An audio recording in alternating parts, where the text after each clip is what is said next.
Well, good day and welcome to another episode of Cuppa with the Jesuit.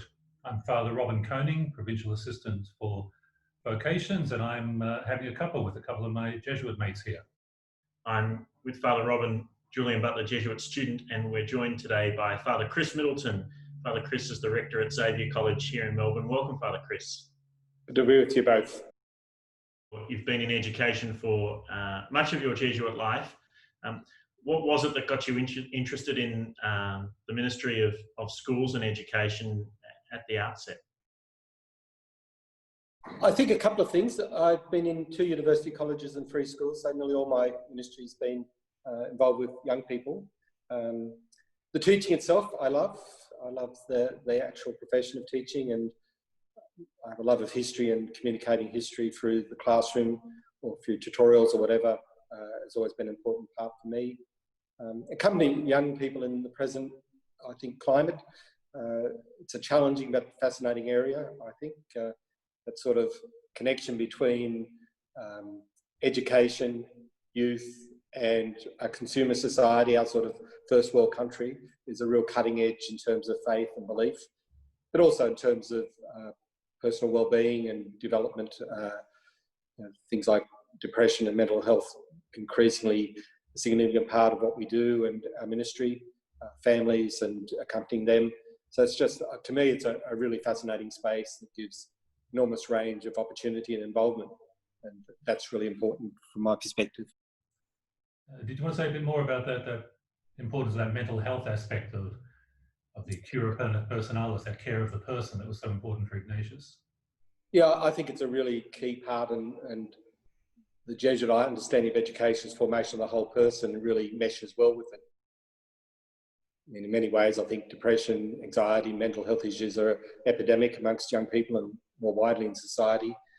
So things, and the masculinity thing too, in terms of young men being able to share their feelings and where they are, becomes even more important. So aspects like Kairos retreats, or we have student voluntary masses where a senior student will do the homily, as it were, sharing something of their experience, what is challenging for them, and often brutally honest.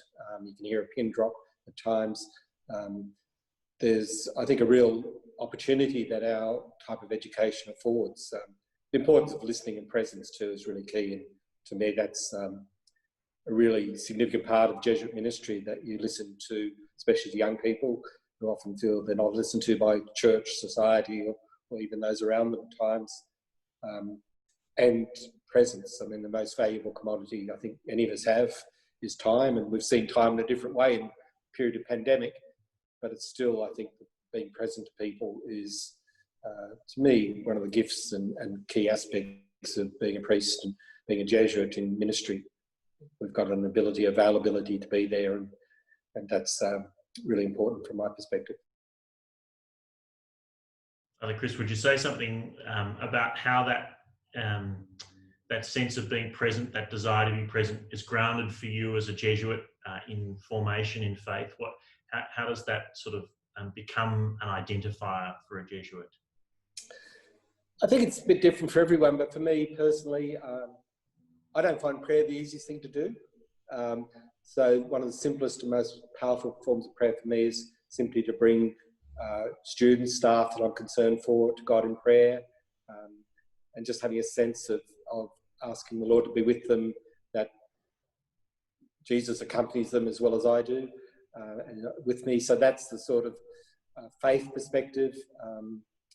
And then it flows over to ministry in terms of, I really love the sacramental side of priesthood too, and being in a school, from student masses to school masses, the whole range of liturgies involving up to 2,000 people at times. Then there's the weddings, the baptisms and the funerals. And I'm lucky that being in a school, most of those I do are people I've known, in many cases grown up with, in a sense, educated. And to touch people at those key points of birth, marriage and death, while it has more than a few challenges at times, is a real privilege. And I often tell the boys that one of my favourite moments is standing next to a nervous groom who I knew as a 14, 16, 18-year-old, and waiting for the bride to come down the aisle, and you know, just for a couple of minutes telling him stories about when the bride hasn't arrived or, you know, it has to be called off. So get revenge for all the times you've been targets, but that's a real privilege, that sort of accompaniment. I think that's, when I speak to my lay colleagues who are teachers, who get that same buzz out of being involved in a young person's education, but also formation. One of the extras I think we've got, apart from the gift of being present, is that we can be there later in a follow-up in terms of things like, you know, marriages, baptisms, that ongoing connection through family. And so, to me, that's one of the really special things about being involved in schools or with young people. There's that ongoing accompaniment that's really almost unique, I think, in terms of being involved in a young person's education. Chris, you were young yourself once, and quite young when you joined the Jesuits. We've been together a long time. You joined the year before me, straight from high school. What was it that you didn't go to a Jesuit high school? What was it that attracted you to the Jesuits and to a life of priesthood and religious life? One of the easy answers is I never met a Jesuit till I joined. So yes, I came from the country, a very different environment. I think as a kid, I loved history, and there was a story of the saints, people like Edmund Campion, the North American martyrs, that sort of got me interested. I think looking back, it was their role in history and the fact that it seems to me that history reflects a spirituality of engagement with the world. And while I wouldn't have at the time articulated that way, I think that's what attracted me to it, from missionaries to scientists to educators to parish, just that interaction with the world around them in almost any context. So I think when I look back and the sorts of things, I started writing away, I think when I was about 14, 15, for some information. I was very naive and young, so I really had no idea, except this interest through history, and I think that's been what I came to understand then is finding God in all things, and an essentially positive outlook on the world and an affirmation of the good in humanity and in others. That's what attracted me initially. It's, I think, what's kept me very much attracted to how we work and what we do. So that's been a pretty key and somewhat distinctive from some of the other aspects of church. How was that for your family when they heard about your desire to join the Jesuits? They wouldn't have had much idea of what a Jesuit was either, I suppose. No, even less idea. My family had strong connections with the church and the local community, and relatives that were priests and nuns. So the aspect of priesthood wasn't, I think Mum and Dad probably thought all the way through my childhood that's what I was going to be. I was one of those who seemed to know gently all the way through. They couldn't see what else you might be good for, I suppose. Yeah, that's part of it. Thank you, Robert.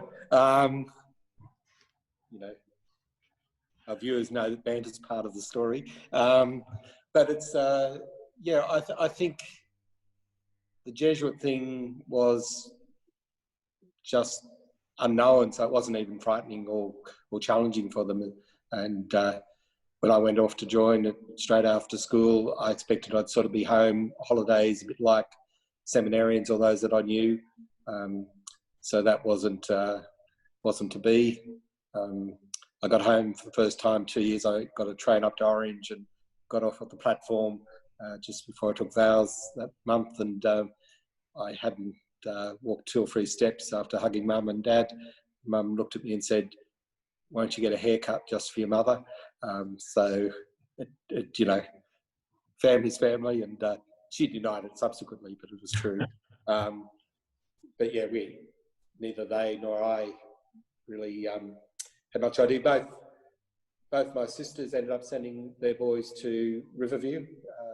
One is a day boy, one is a boarder. So there were subsequently Jesuit contacts, and my siblings' generation has much more knowledge of that than Mum and Dad's, not much at all.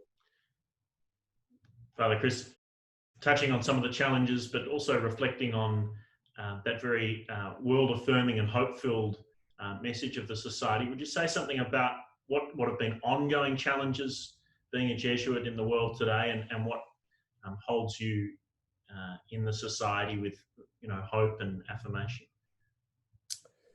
Good question. I think the sexual abuse of children and being in a school and being mixing with young people constantly, that's been a challenge in terms of fidelity to the institution, confidence. I have to say, the young people, staff, parents, the schools I've been in have been extraordinarily affirming. And when things have blown up, almost it's embarrassing how caring they are, how they ask whether you're all right, stuff like that. So I've had no negatives on the ground, as it were. But behind the scenes, you know that people are asking, thinking. I wear the Roman collar normally and at school. To me, it's got a value and a tradition and a sense of presence and commitment that's important, but very much aware that there are many for whom it's a different symbol altogether. And so that's a tension. So there's that whole area. I think generally the credibility of church's institution is significant. But I think I'm more and more convinced that it's the big questions, the traditional old questions in many ways, that I think are more determinant of young people making decisions about faith, as distinct from the many who will simply drift where their family is and drift where life takes them, and they're not hostile, they're not committed. Depends who they marry, depends what environment they go into. They haven't got as much baggage as previous generations, so I think there's some pluses there.